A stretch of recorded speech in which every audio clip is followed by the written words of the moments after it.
Hari ini kita akan membahas topik mengenai perzinahan menurut Alkitab, penyebab, akibat, dan larangannya. Perzinahan adalah perbuatan yang melanggar arti dari kesucian ikatan sebuah perkawinan di dalam keluarga Kristen. Dan perbuatan ini sangat dibenci oleh Allah. Jika meninggalkan istri atau suami dipandang sah untuk kita sebagai manusia, namun Allah memandang ini sebagai perzinahan. Hawa nafsu sendiri adalah bentuk dari perzinahan dan juga tertulis dalam salah satu ayat di Alkitab, yakni Matius pasal 5 ayat ke-27 yang berbunyi, "Jangan berzina." Kita berpendapat jika perzinahan terjadi karena kontak fisik antar wanita dan pria yang bukan pasangannya. Namun ada juga perzinahan hati atau pikiran yang memang tidak melibatkan fisik secara langsung, yakni dengan berimajinasi berhubungan seks dengan wanita atau pria lainnya selain pasangannya.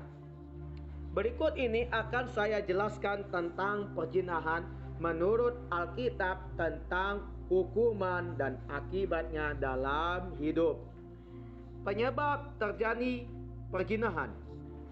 Perzinahan menurut Alkitab sendiri bisa terjadi karena adanya niat serta kesempatan sehingga akhirnya membuahkan perzinahan yang merupakan salah satu dosa besar menurut Kristen. Poin yang pertama, niat perzinahan selalu diawali dengan munculnya niatan dosa tersebut. Dengan timbulnya niat, maka secara otomatis manusia akan ingin mewujudkan atau akan ingin melakukan niat tersebut menjadi nyata. Poin yang kedua, kesempatan meskipun pada awalnya seseorang tidak berniat untuk melakukan perzinahan, namun jika ada kesempatan maka yang terjadi seseorang bisa terjerumus ke dalam perzinahan tersebut, dan perzinahan sendiri adalah kejatuhan yang akan meniadakan nilai kekristenan.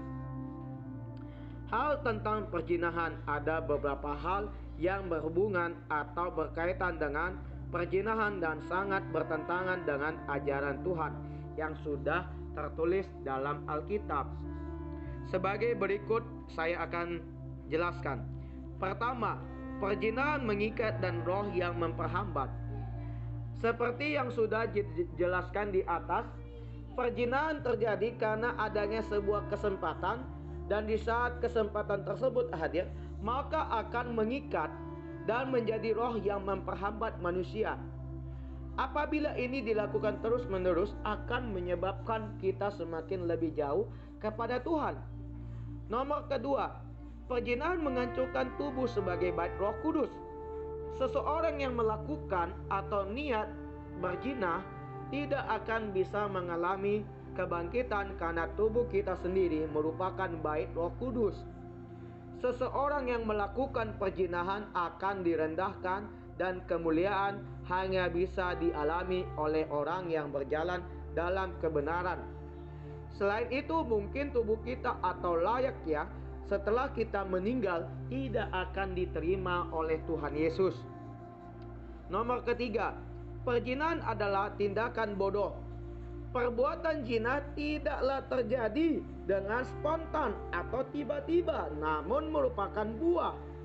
Yang dimaksud dengan buah di sini adalah akibat dari sering menonton, membaca, atau melihat sesuatu yang cabul. Tindakan yang tanpa sadar dilakukan ini akan membuahkan perzinahan dan menjadi tindakan bodoh, menjerat, dan akan sangat sulit untuk ditinggalkan oleh manusia. Nomor keempat, perzinahan bisa dihindari. Perzinahan menurut Alkitab bukan hal yang mustahil untuk dijauhi, sehingga tidak sampai terbuai dengan perbuatan duniawi yang sangat berdosa tersebut. Perzinahan bukan sesuatu hal yang harus dihadapi, namun dijauhkan, dan ini bisa dimulai dengan meninggalkan atau menghindari berbagai unsur yang berhubungan dengan perbuatan zina tersebut, seperti menonton, membaca, melihat, dan berbagai tindakan yang cabul atau tindakan zina lainnya. Nomor kelima, perzinahan sangat memalukan Tuhan. Dengan melakukan perbuatan zina, maka itu artinya juga kita mempermalukan nama Tuhan, di mana nama Tuhan sendiri haruslah selalu dimuliakan dengan cara hidup dalam kekudusan, sehingga orang akan kagum saat melihat kita membawa nama Tuhan dengan sangat baik, sebab Kristen hidup di dalam kasih. Hukum karena perzinahan. Dalam Hosea pasal 5 ayat keempat tertulis, jika perbuatan yang sudah dilakukan tidak membuat mereka tidak bisa berbalik pada Allah, sebab roh perzinahan ada di antara mereka, dan mereka juga tidak mengenal Tuhan. Kutipan dari ayat Alkitab ini menjelaskan tentang kejadian yang sudah menyebar sekarang ini, yakni tentang roh perzinahan. Nomor pertama, merusak diri sendiri.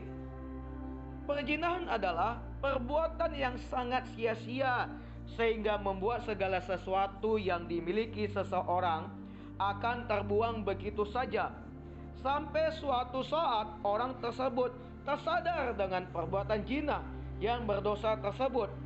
Semuanya sudah terlambat, sebab ia sudah kehilangan banyak hal, mulai dari kesehatan, rumah tangga, harta, sampai ke hal penting, yakni keselamatan.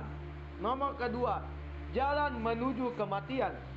Seseorang yang bijak atau seseorang yang pintar akan terus berjalan ke atas. Akan tetapi jalan kematian selalu menurun. Seseorang yang jatuh ke dalam dosa atau seseorang yang jatuh dalam perzinahan diibaratkan seperti seseorang yang selalu bersenang-senang dan tidak tahu jika dirinya akan mati. Nomor ketiga, perzinahan menghasilkan neraka. Perzinahan yang merupakan perbuatan dosa besar ini tentunya akan membuahkan neraka abadi untuk pelakunya, dan tidak akan bisa kembali kepada Tuhan saat kematian sudah datang dan masuk ke dalam neraka yang kekal. Saya akan memberikan cara menangkal perzinahan. Cara menangkal perzinahan. Ada banyak cara yang bisa membuat kita tetap jauh dari perbuatan yang dibenci Allah, yakni perzinahan. Perbuatan zina bukan sesuatu yang mustahil untuk dihindari dan bisa dilakukan oleh siapapun tanpa terkecuali. Poin pertama, menyadari pemilik tubuh kita. Kita semua sebagai umat Kristen harus menyadari dengan benar jika tubuh yang kita miliki ini bukanlah kepunyaan kita sendiri, namun merupakan milik Kristus Tuhan kita.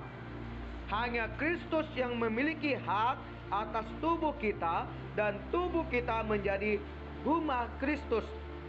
Dengan menyadari ini, maka kita tentunya tidak akan sesekali berani melakukan perbuatan berdosa atau melakukan cabul, yakni zina. Poin yang kedua, menyangkal keinginan daging. Sebagai orang Kristen, kita tidak pernah terlepas dari penyangkalan diri, dan inilah arti dari kata memikul salib. Keinginan daging tidak harus selalu kita ikutin, namun harus disangkal. Kita harus berani berkata tidak untuk daging, dan ini memerlukan latihan yang rutin serta tekun sampai akhirnya nantinya kita bisa menyangkal semua keinginan daging tersebut. Poin yang ketiga, paham kehendak Allah atas tubuh kita. Tuhan memiliki kehendak pada setiap tubuh manusia, yakni untuk memuliakan Ia, dan tubuh kita ada untuk Tuhan, bukan untuk perzinahan, seperti yang tertulis pada 1 Korintus pasal 6 ayat 13. Oleh karena itu, sudah sepatutnya kita menjaga tubuh sehingga bisa digunakan sebagai persembahan hidup yang kudus dan berkenan di mata Tuhan. Mohon ampun dan bertobat. Apabila sudah pernah jatuh ke dalam dosa atau ke dalam perbuatan zina, maka yang bisa Anda lakukan adalah memohon ampun, terutama pada Allah dan juga pasangan Anda. Serta bencilah pada perbuatan zina tersebut, seperti Allah sendiri yang membenci perzinahan dan berjanji tidak akan membuat dosa itu kembali. Demikian firman Tuhan yang saya sampaikan mengenai perzinahan.